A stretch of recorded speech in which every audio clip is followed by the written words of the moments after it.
They had gathered, but after a week we got a message through that the Pentagon would not permit anybody from England for security reasons.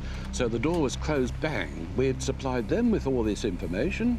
We were expecting information back. We got absolutely nothing. So the Americans nicked our research. And then the British government, for reasons that have never been explained, cancelled the Miles 52 project and confiscated all the equipment. Jaeger had a clear run. He'd spent the war earning his reputation as a fighter jock. In a single day, he once shot down 5 German planes. After the war, Jaeger came back to America a hero. And to reward him, they sent him here, to this featureless, bleak, windswept, dried-up lake bed in the high desert of Northern California. He must have been pleased. But it was here that he met the Bell X-1, America's rocket-powered attempt at the sound barrier. On October the 14th, 1947, he was dropped from the belly of a B-52 bomber, and moments later, onlookers heard something no one had ever heard before. A sonic boom. Jaeger had done it.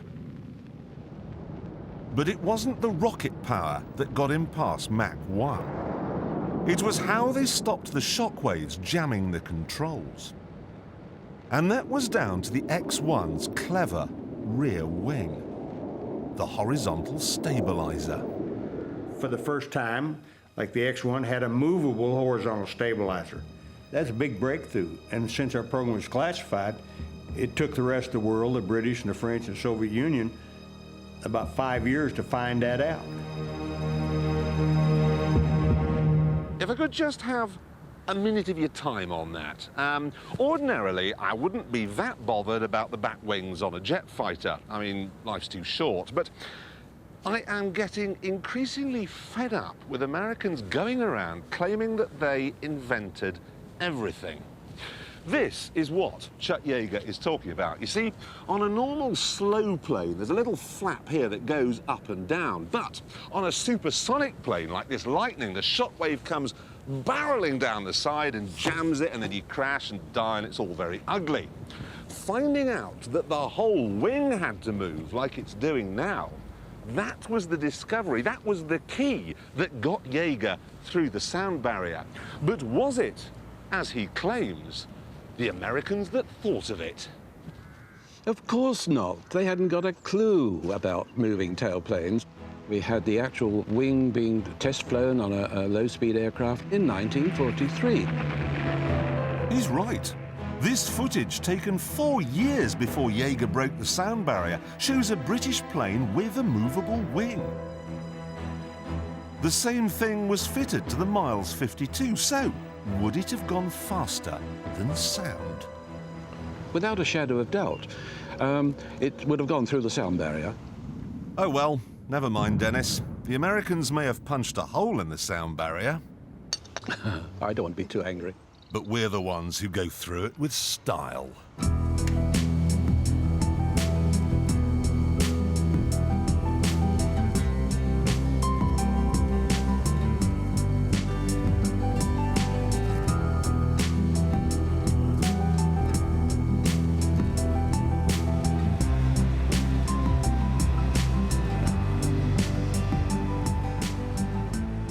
We'd become blasé about Concorde until one of them crashed in Paris. But we shouldn't have done, because how this plane manages the air as it screams along at 1,500 miles an hour is nothing short of mind-blowing. You have to remember that when Concorde first flew, most people's idea of high technology was a twin-tub washing machine. Pocket calculators were the size of bungalows. The Austin Allegro hadn't even been invented. And yet here was a passenger plane which could fly at more than twice the speed of sound. And I really do like the rally chopper handlebars for that authentic 70s flavour. Yes, it's cute and cosy. You should be sitting on space hoppers as well. Chief Concorde pilot Mike Bannister has been flying it for 20 years. You can fly the airplane with just your fingertips, and that's a fantastic tribute to the designers to get the airplane that sophisticated and that responsive. The Americans in their space programs say that putting Concorde into service was technologically the same sort of challenge as getting man on the moon. They still fly in space, but they have people in spacesuits. We fly on the edge of space with people in lounge suits. The biggest problem Concorde has is not the sound barrier. It's something called the thermal barrier. What little air there is at 60,000 feet causes enough friction to heat the plane up to the boiling point of water. That makes the body swell. In fact, at full speed, Concorde is a foot longer than it is on the ground. To cope, 10% of the engine's power is used to drive the air conditioning plants. Without them, the passengers would cook. Instead, though, they just sit there, flying faster than the world spins. Which means, of course, that on their way to New York, they can watch the sun rise in the west. This plane is the work of genius. It's so clever, I'm surprised the Americans haven't claimed they invented it. And before they get any funny ideas, I thought it might be a good idea to pay them a visit. We invented everything. Without the British, you wouldn't even be here. We gave you Fleetwood Mac and Oasis and The Who and Led Zeppelin and the Rolling Stones and Genesis and Pink Floyd. And what did we get back in return? What did you give us? I'll tell you what you gave us. Michael Bolton. Thank you very much. My, how you've enriched the world with the stupefyingly dull. Buddy. Quiet down. Very peaceful neighborhood. You've had your say. No more. And you've had your warning.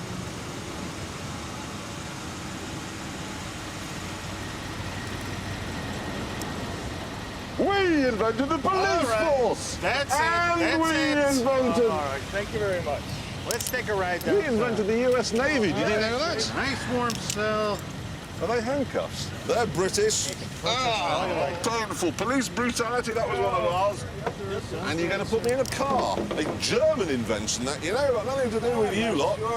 Do you know how many American components there are in Concorde? Not interested. Well, you should be, because I'll tell you how many there are. None! Not one!